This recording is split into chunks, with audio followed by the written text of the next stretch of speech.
According to the website shootingtracker.com, there have been 353 mass shootings in the U.S. so far in the year 2015. That is more than one per day.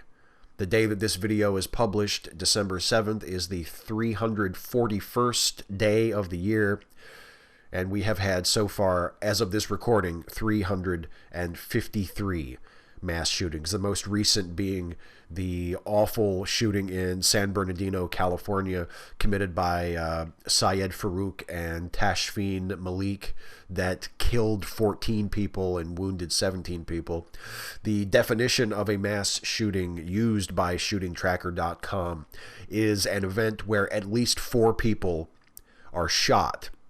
And that number of at least 4 includes those who are killed and those who are merely wounded but survive the shooting. At least 4 people shot. 353 such events in the United States so far this year, more than one per day. There have been 53 mass shootings as defined by shootingtracker.com since the last time I made a video on this subject, which was less than 2 months ago. 1 week from the publication date of this video will be 3 years since the Sandy Hook shooting. And we have nothing to show for ourselves. 3 years since Sandy Hook. 3 years since 20 children were murdered in their classrooms. And our response to that was absolutely nothing. And here we sit 3 years later. 30,000 people a year on average are killed as a result of guns.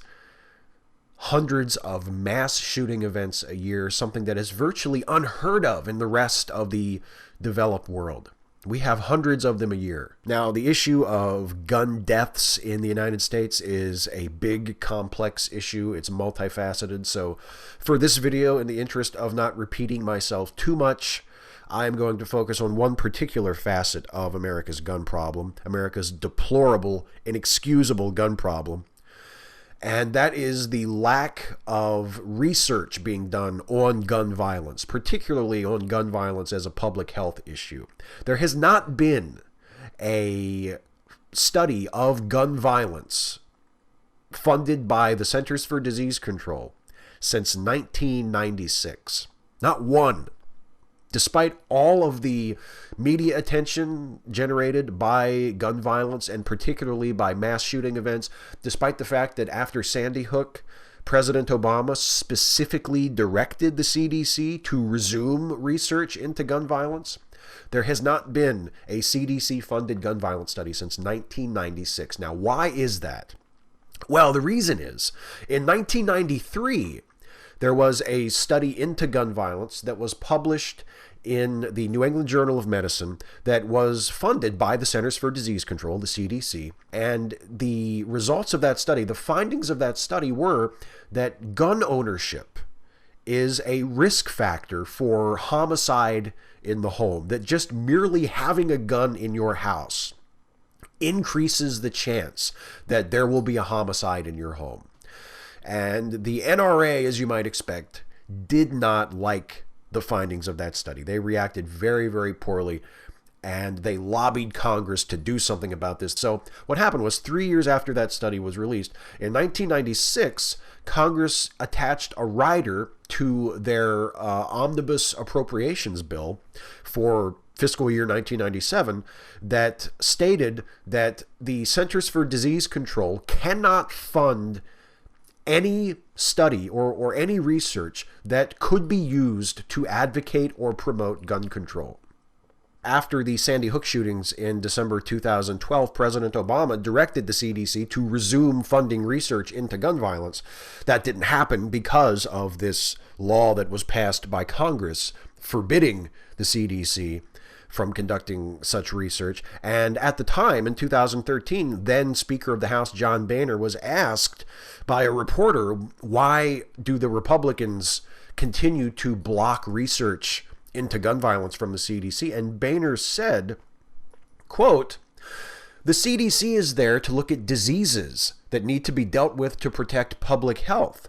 I'm sorry, but a gun is not a disease. Guns don't kill people. People do.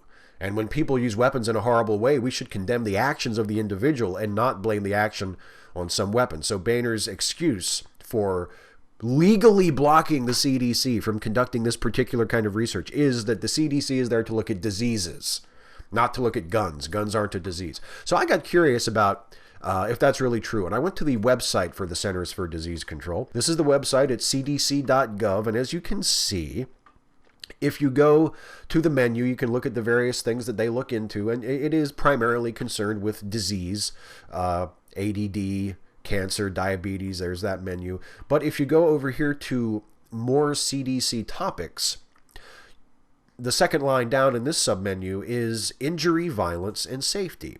There is a whole subgroup, a sub-agency, I suppose you could call it, of the CDC that is called the Center for Injury Prevention and Control.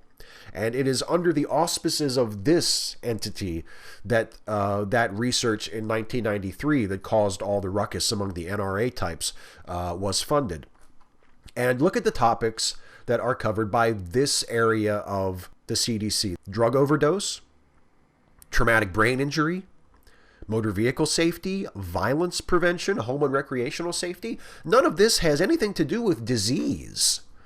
The CDC funds research into tobacco, into alcohol, into drug abuse, into causes of traumatic brain injury, into motor vehicle safety. None of those have anything to do with diseases, but they have to do with public health, and therefore they are considered to fall under the auspices of the Center for Disease Control.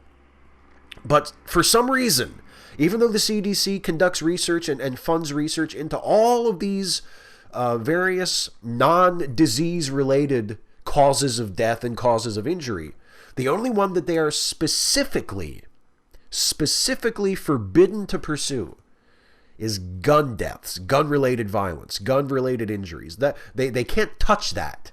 They can do all the research they want, fund all the research they want into drug overdose, into motor vehicle safety, into just general sort of violence prevention. But they can't specifically study gun violence for fear that they will be found in violation of this law passed in 1996 that says they can't do research that could be used to advocate for gun control. We have a war on drugs, you know. It's not very good. Most people consider it a huge waste of money and incredibly counterproductive, and it's actually probably made things worse rather than making them better. But nonetheless, we have a war on drugs. The number of people who die every year from illicit drug-related causes is around 17,000. The number of people who die in the U.S. every year from gun-related causes is over 30,000. We have a war on drugs, and the CDC is legally forbidden from conducting research into gun violence. This is the world in which we live. But there may be some faint glimmer of hope in this particular facet of the gun problem, because in the wake of recent high-profile shooting incidents like the San Bernardino shooting, like the Planned Parenthood shooting in Colorado, there has been activity. There have been some rumblings, both from members of Congress and from researchers themselves, demanding that this ban on gun violence research be lifted and that the CDC once again be empowered to fund research into gun violence as a public health issue. And hopefully this is a momentum that we can build on and we can continue into next year's election. And if you want to help, I would highly suggest that if you are here in the U.S. and you are a registered voter, that when you go to the polls next year to vote, you vote for your local legislators, your state legislators. You vote for your member of Congress. You vote for your U.S. senator if your senator is up for re-election. And, of course, vote for the presidential candidate as well. And take into account that candidate's position on gun control. If you can discover what your candidate's rating is by the NRA, figure that out, because the NRA actually makes it easy for us. The NRA releases every election year, they grade candidates with letter grades on how well they vote, how well their votes line up with the NRA's preferred policies. And if you can find a candidate who scores like a D or an F from the NRA, vote for that person. Because it's time we start voting for people who will put the common interest above the interest of the NRA. People who will put public health as a primary concern ahead of wanting to please the thuggish and destructive and self-interested gun lobby here in the United States. We cannot continue to allow the gun lobby to write our gun laws. That is insanity. That is the reason why we find ourselves in the situation in which we find ourselves, where we like to beat our chests and crow about how we're the greatest country in the world, and yet here we sit, the only developed nation in the world with this kind of a gun problem, and the refusal to do anything about it. The least we could do, for starters, so we have some data on which to develop more effective policies, is to unshackle the CDC and allow them to fund real substantive research into gun violence as a public health problem. The same way they do drug abuse, the same way they do alcohol and tobacco, the same way they do motor vehicle safety, the same way they do numerous other forms of causes of death and causes of injury. There is no reason why guns and guns alone should be forbidden as a subject of research for the CDC. Let's fix that. Let's vote for people next year who will fix that.